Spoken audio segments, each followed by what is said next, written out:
Hello, I'm Lily Wellington. I'm the Director of Senior Programs at the Friends Program.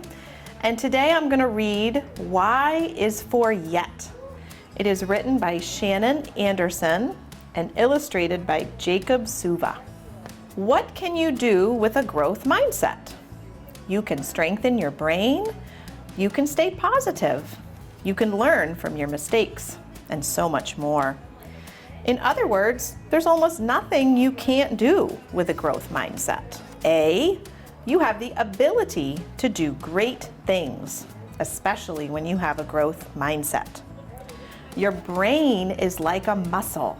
It gets stronger and stronger as you learn more and more. You can take on challenges as opportunities to grow.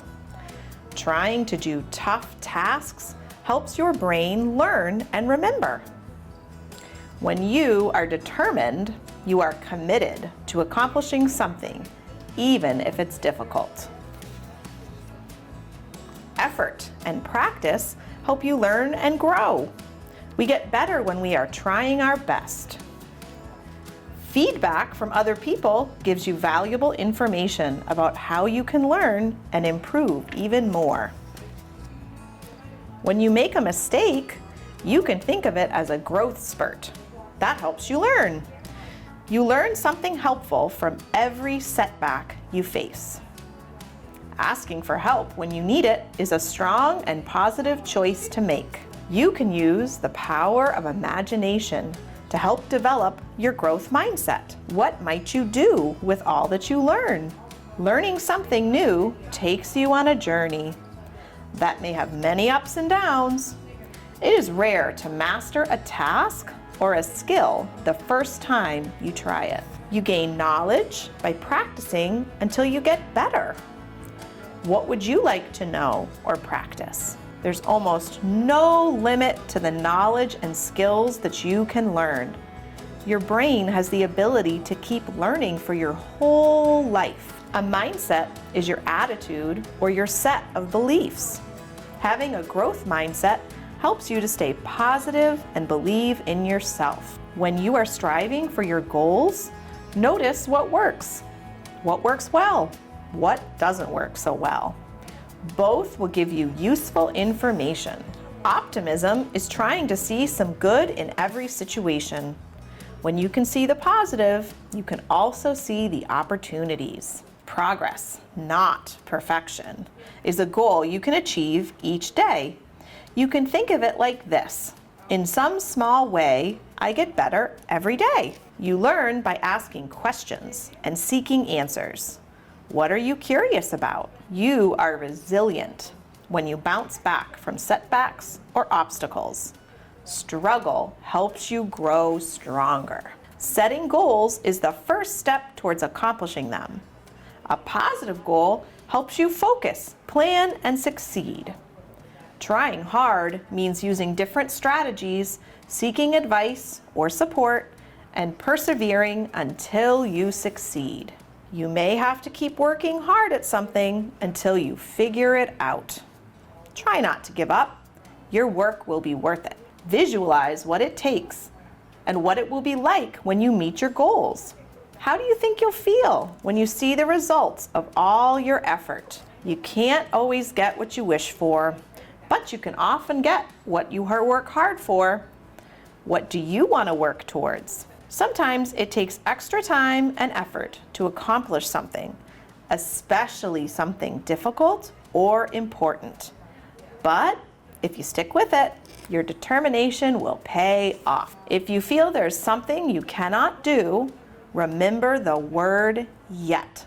I can't solve this problem yet, but if I keep trying, I know I can get there. Zany ideas can lead to amazing possibilities. With a growth mindset, you can make remarkable discoveries. Now you know how powerful your brain can be when you have a positive approach to learning and doing new things. How will you use your growth mindset? Ready, set, grow. Hi, this is Miss Barb, and I'm a foster grandparent. And I've come here today to read you a story. And the book is called Breathe Like a Bear. The author is Kira Willie, and the illustrator by Annie Betts. Okay, the first story that I'm going to read you is about flower breath. Imagine a flower in front of you. It's the most beautiful flower you've ever seen. Can you see all the colors of the flowers in your mind? Imagine how it smells. Take a long sniff in through your nose and let all the air out through your mouth. Take another long sniff in through your nose and let out the air out through your mouth. Take another long breath in and let it all the way out. Okay. And then we're going to read, we are going to count to 5. Okay. Have you ever heard someone say, let's take 5? It means take a quick breath from what you're doing, and it's a great way to calm down. As you breathe in, think 1, 2, 3, 4, and 5. Now breathe out and think 1, 2, 3, 4, 5. Try it again. Breathe in and think 1, 2, 3, 4, 5. Breathe out and think 1, 2, 3, 4, 5. Whenever you're mad or upset, try to remember to take 5. It can help you feel calm and peaceful. Okay, I have another article that's very important. It's called Kindness. Think of something kind you've done for someone. Maybe you helped someone in your family with something at home, or you helped a friend at school. Think of something kind that someone else did for you. How did it make you feel? Now think of something kind that you haven't done yet, but you will the next time you have a chance. Is there someone you could help or say some kind words to? Try to remember to do that kind thing when you can. I love this one. It's get your grumpies out. Can you make a grumpy face? I bet you can. Make a really grumpy face. Maybe you feel a little sad or angry today. If you do, make a sad face or an angry face. Now take a really big breath in and blow all those bad feelings away. Do it again, just in case they didn't all go. Take a really big breath in and blow all these bad feelings away. Sit up really tall, maybe a smile or a little smile. Take another breath in and let the air all the way out. Hi, I am a foster grandparent, and my name is Rose, and I'm at the Broad Street School. I am going to read you a story today. The name of this book is When the World Stays Inside. It's words by Mickey Rose and pictures by Sarah Brancard. To the 2020 pandemic, thank you for the time, play, learn, love, craft, move, appreciate, and reflect. Now and then there are times when the world must stay in. It might be the rain or the snow or the wind.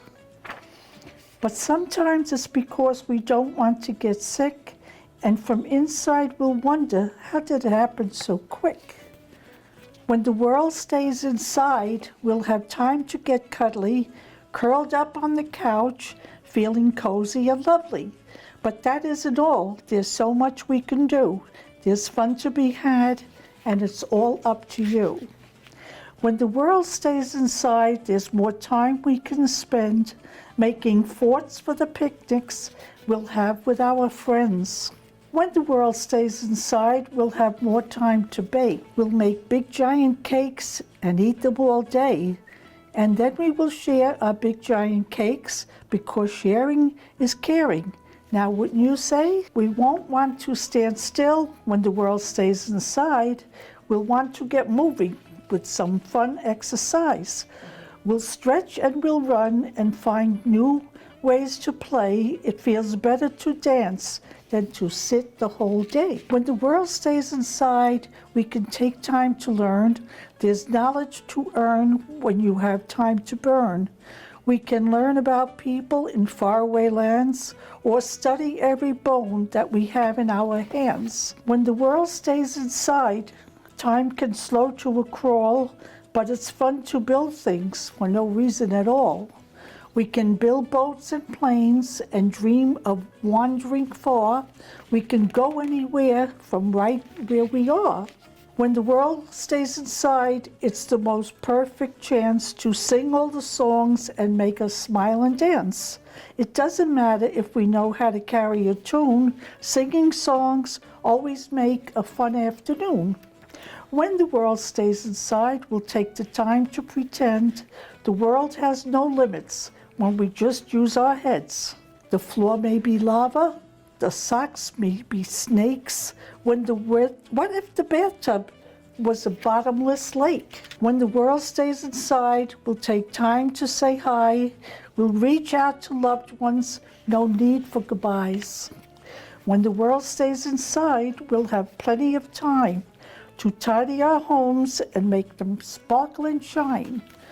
We can pick up our toys and see goldfish fed. We can clean all the cobwebs from under the bed. When the world stays inside, we'll have plenty of time to just draw. We'll bring new friends to life or just draw what we saw. We'll draw rainbows and turtles and tall purple giraffes. And if we get bored of that, we can start making crafts. When the world stays inside, there's no reason to hide because the people who love us are always nearby. So while we wait for the day we can go back outside, let's try all the things that we still haven't tried. When we're wrinkled and gray and we've lived our whole lives, we will cherish that time that the world stayed inside.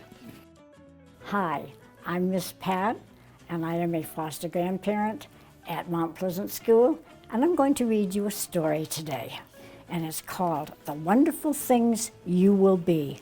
It's both written and illustrated by Emily Winfield Martin. It says you're going to be caring, bold, and clever. Which one are we going to be? When I look at you and you look at me, I wonder what wonderful things you will be. When you were too small to tell me hello, I knew you were someone I wanted to know. For all your tininess couldn't disguise a heart so enormous and wild and wise. This is the first time there's ever been you, so I wonder what wonderful things you will do. Will you stand up for good by saving the day? Or play a song only you know how to play?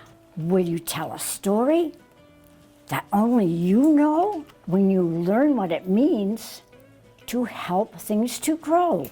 Will you learn how to fly to find the best view? Or take care of things make much smaller than you? I know you'll be kind and clever too, and bold, and the bigger your heart, the more it will hold. When nights are black and when days are gray, you'll be brave and bright, so no shadows can stay. Then you will discover all there is to see and become anybody that you would like to be. Hi, my name is Grammy Carroll, and I'm a foster grandparent at the Belmont School. And I'd like to read to you my magic breath. Do you have the magic breath? Let's see. Take a deep breath.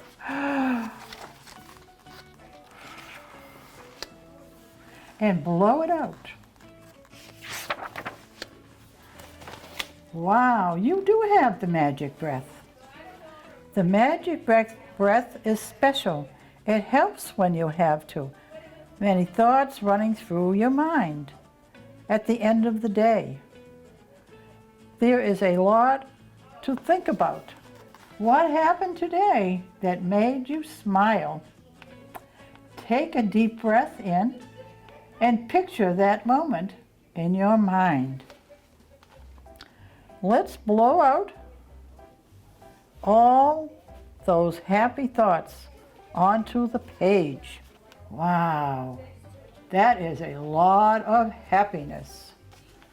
I bet you have a smile on your face. A big smile can make you feel better. But sometimes things happen that make you feel sad or mad. Did something happen today that made you feel that way? I bet it's stuck in your mind. Let's try your magic breath again. Think about what happened. Now keep it in your mind. Close your eyes and take a deep breath. Now blow it out. One more time. Take an even bigger breath. Remember that happy thought. Use it to push out your sad thoughts. Can you blow that sad thought right out of your page? Keep trying. Make sure to blow all the sad thoughts out of sight. Wow, you did it.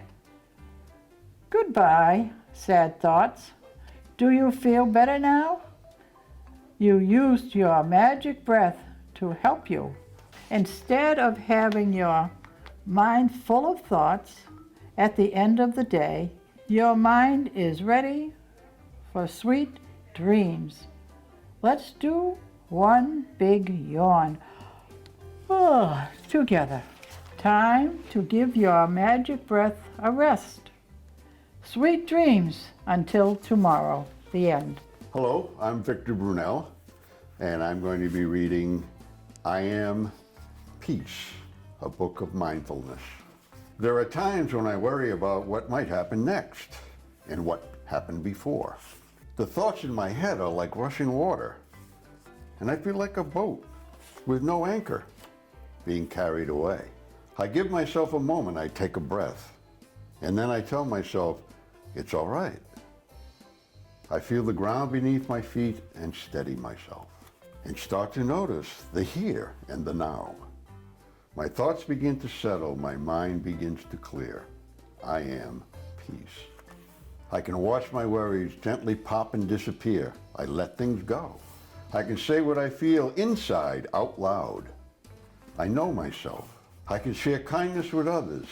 I make a difference. I can watch the clouds make shapes against the sky. I know wonder.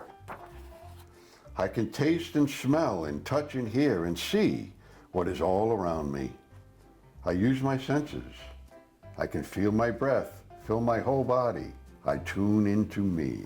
Now the water is still. I have found my anchor and everything is all right. I don't need to worry about before or after. I am in this moment. I am peace. Now I share my peace with others. My hope that it is carried away to those who need it. And I dream. We are peace. Hello, I'm Susan Masters. I'm also known as the Chicken Lady, and I'm reading Chicks and Salsa, a wonderful fun book. There were grumblings in the henhouse of Nuthatcher Farm. The chickens were tired of chicken feed. The rooster took it upon himself to solve the problem. Oh, thank you, Mr. Rooster.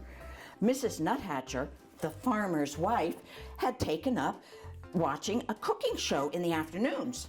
So, Mr. Rooster stood on the fence post and looked in the farmhouse window to get the recipe. I know what we'll have. Salsa! Woo! He said. Led by the rooster, the chickens crept into the garden where they took tomatoes and rooted up onions. Look at this little guy. putting the onions in his eyes. Oh, for goodness sake, that would make my eyes tear. But they're silly chickens. So they got the onions and the tomatoes, and that night the chickens ate chips and salsa, though nobody was quite certain where the chicks got the chips. Oh, on each page, that little mouse, he lets them know where the treats are. He brings the chips. So see the little mouse, and the tasty tang of tomatoes and onions hung over the barnyard, and the rooster said, "Ole!" Oh, now the ducks. Very soon, the ducks were mumbling at the duck pond of Nuthatcher Farm. Inspired by the chickens, the ducks decided they were tired of fish. With the rooster's encouragement, the ducks dipped into the garden and where they selected cilantro and gathered garlic. There they go into the garden, and look who's peeking through the grass. Mr. Mouse, he's there. That night, the ducks ate guacamole, although nobody was quite certain where the ducks got the avocados. Look at that little wagon. Those mice, they brought the avocados. The spicy scent of garlic and cilantro hung over the barnyard, and the ducks said, "Ole!" Oh, next morning, there were rumblings in the pig pen of Nuthatcher Farm. Overwhelmed by the enticing aromas, the pigs decided they were tired of slop. They lived on a farm. We used to call it slopping the pigs. You put the grain in, you add the water, slop, slop, slop, and the pigs come running and they all eat it. But these pigs are tired of slop. While the rooster distracted the farmer, because the pigs are a lot bigger, the rooster would chase them out of the garden. So look at that silly rooster, he fainted.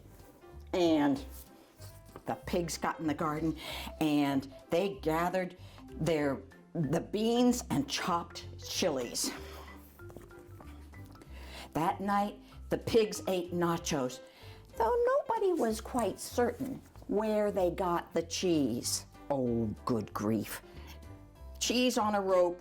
And who brought it? The mouse.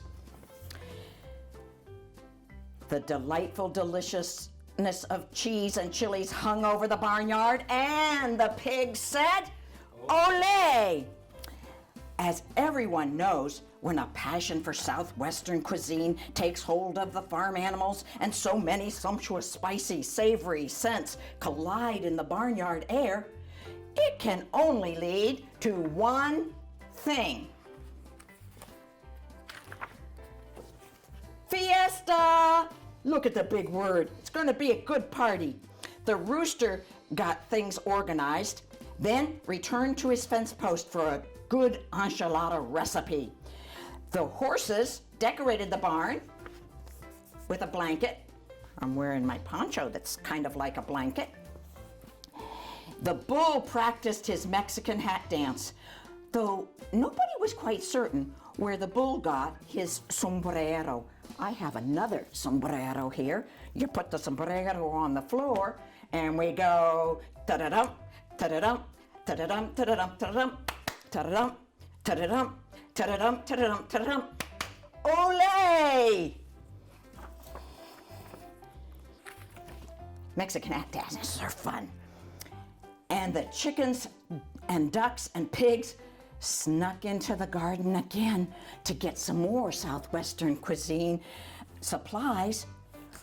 They were gone! Oh no! The scallions had been stolen, the peppers had been pilfered, the limes had been lifted. Oh my goodness, where's our food? Well, there were slurpings in the kitchen of the Nuthatcher farm. Stirred by the succulent smells of the barnyard, Mrs. Nuthatcher decided to make tamales for the county fair. The saucy sweetness hung over the farmhouse kitchen, and Mrs. Nuthatcher said, "Olé!" Kitty, kitty, this is the only page where there's no mouse. I suppose it's because the kitty is there. Disappointed. The animals canceled the fiesta. That evening, the chickens ate their chicken feed, the ducks ate their fish, and the pigs ate their slop. Oh, sad. But while the nuthatchers were off to the fair, the rooster crept into the kitchen and borrowed the French cookbook. The next morning, the rooster ate crepes and white grapes and in sauce, and though nobody was quite certain how the rooster learned to read. Who's reading? That mouse is reading the recipe to him. But look, he's working really hard to get those crepes made. And now, instead of olé, when you're asked tonight, how was dinner? Well, a satisfied smile stretched over the rooster's beak, and the rooster said, "Ooh la la." That's French for olé, or American or English for yummy, yummy good. Mwah! Ooh la la. Thank you. Hi, I'm Mrs. Knoll of the Foster Grandparent Program, and I'm going to be reading I Can Do Hard Things, Mindful Affirmation for Kids by Gabby Garcia. I don't always feel brave, confident, or strong. Sometimes it seems easier to follow others along. I get so many messages about how I should be. Pulled in different directions, I feel wobbly. When this happens, I listen for that quiet voice inside. When I pay attention, that voice is my guide. I connect with the love and strength it brings. It helps me remember I can do hard things. I can be a friend to myself. I can feel all my feelings. I can ask for help. I can try again rather than give up. I can believe in myself. I can speak up when it would be easier to stay quiet. I can say no, even to my friends. I can apologize. I can forgive. I can listen to understand different points of view. I can care for my community. I can choose kindness. I can practice peace. I can share my gifts with the world. I can be myself. Hard things can be about what we think, feel, say, or do. What's hard for me may not be hard for you. You are you, and I am me. We walk through the world differently. Trusting my voice helps me find my way. I grow braver and stronger every day. The tough stuff I face is all my own. But I can also remember I'm not alone. I'm ready for the hard things I have to do. And please remember, so are you.